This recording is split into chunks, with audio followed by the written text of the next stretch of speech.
Hi, welcome back to Chem with Go. This is Mr. Go, and today we are going to introduce the concept of stoichiometry. Now, chemistry has a lot of these big fancy words, and really what stoichiometry is just a way for us to take a look at the relative quantities and of reactants and products in chemical reactions. And what we do is we sort of compare the two. The etymology of the word stoichiometry actually comes from is of Greek origin, and it actually means element and measure. So, and really what we're doing is we're measuring how much of our reactants we need in order to make our products, or how much of our products did we make, and which means that we can sort of derive from a balanced chemical equation how many reactants we actually used. So, as you can see, let me go ahead and erase some of these words right here, and let's clean the board up.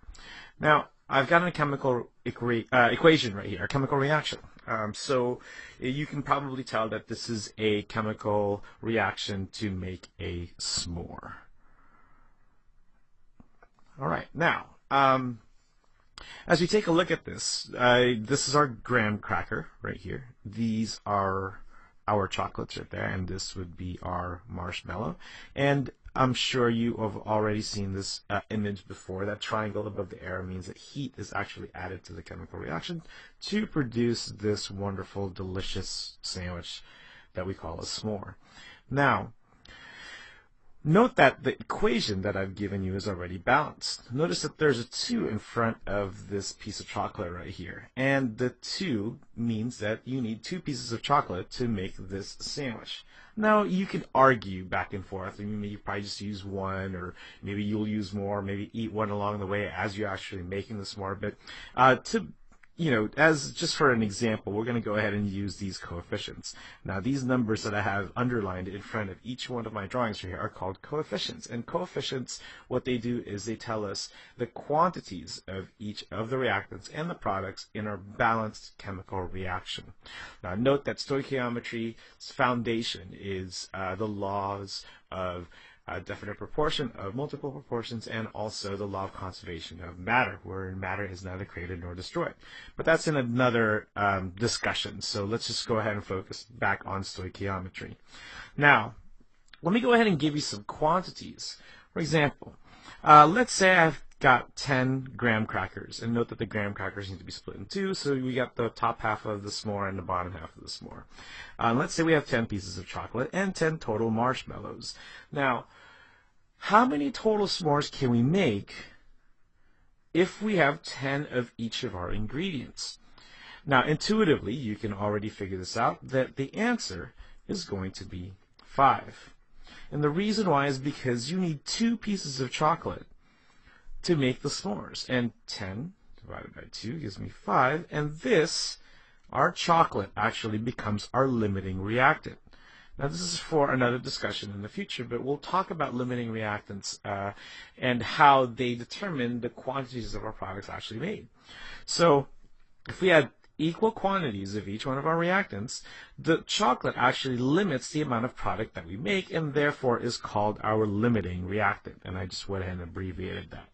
So, and that's what really stoichiometry is. If you think about it, it's kind of like having a recipe. And I'm sure chefs and bakers do this all the time. They take a look at their recipe list and ingredient list, and then they figure out, well, how many things can I make at the very end? Or let's say you're planning to serve a dinner for 12, and if the recipe calls for a certain amount of ingredients and it yields 6 servings, then you'd obviously want to multiply the recipe and everything that's in the recipe by 2 in order to make enough food for the dinner party guests that you have coming over. Now, that's great and all. So let me go ahead and give you another example. Okay, so let's try a different thing. What if we had unequal amounts? Let's say we had 10 graham crackers again, but this time we had 40 of our pieces of chocolate. And in a bag of marshmallows, there's anywhere from 80 to about 100. So let's go ahead and just put 100. Let's round it up. So if these are the quantities of my ingredients, how many total s'mores can I make? I'll give you a second.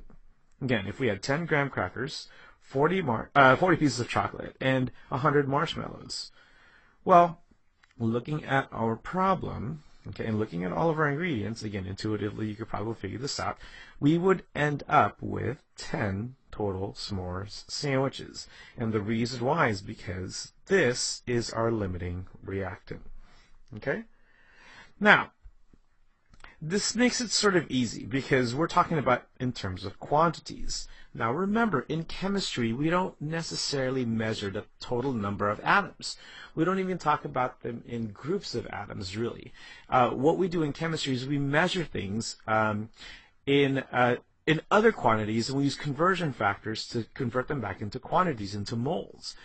And it's sort of like when you go to the store, it's not like you buy 1 graham cracker or 1 marshmallow or 2 pieces of chocolate. What you do is you buy a box of graham crackers. And in a box of graham crackers, there's probably about 20, okay, graham crackers. Okay. Now when you buy a king-size bar of Hershey's chocolate, I think there should be about 16 pieces. So 1 king bar of Hershey's chocolate is about 16 pieces. And if you buy a bag of marshmallows, there's anywhere from 80 to 100. So I guess it depends on the size of the bag and so forth. Let's just round it up to 100 again. So 1 bag of marshmallows is about 100. Now, if these are our quantities again, how many total s'mores can we make? Well, just doing the mental math in your head, you can get 8. And the reason why is because our chocolate, again, is our limiting reactant. If we divide this by 2, we get a total number of 8. And we need 2 pieces of chocolate for each s'more, according to our balanced equation, and therefore we can only make 8. Well, now let's take a look at how much excess reactant that we have left over. Well, if we can only make 8 s'mores sandwiches, that means that we would have 12 total graham crackers extra. So these would be our excess reactant. And if we had only used 8 marshmallows from the bag, we would have a total of 92 marshmallows left over in excess. Okay, and what we did right there, okay, is determine our limiting reactant, determine how much excess reactant we have left over, determine how much of our product we can actually form, and we also did some mental calculations in the sense, or mental conversions in the sense that for every box that we make, okay, or for every box that we buy of graham crackers, there's about 20 of them. So what we do is, if we start counting them in terms of quantities of boxes or bars or bags of marshmallows, we have to do an additional calculation, an additional conversion to understand that we don't actually buy individual quantities of each one of these ingredients right here. We actually buy them in bulk. It's the same thing in the lab. We don't measure things in terms of quantities of atoms or quantities of molecules, or even quantities of ions, or monoatomic or polyatomic ions. What we do is we measure their mass. We also measure their volume. And these are the 2 main things that we measure in class. Well, and we take a look at temperature as well, but when we're doing calculations, chemical reactions, and studying them, we measure their mass, we put it on a balance, and then we figure out what the grams are. We put them in graduated cylinders, we put them in graduated pipettes to figure out what the volumes would be. So there's an additional calculation that we need to do. We need to convert the mass into a quantity, which is moles. And what we do is we use the mole ratio, which it happens to be the coefficients that you have underlined right here, okay, to determine how much of our product we're going to end up with. And then when we find our product, we actually need to make sure that we convert that back into a mass. Because we're not concerned about quantities. Again, we're not taking a look at individual sandwiches or individual molecules or individual polyatomic ions and so forth. What we're doing is we're taking a look at the mass of them, we're taking a look at their volumes and so forth. Okay? All right, so pay attention to some future videos. We'll talk about how to calculate the limiting reactant in stoichiometry calculation. And we'll talk to you soon. Bye.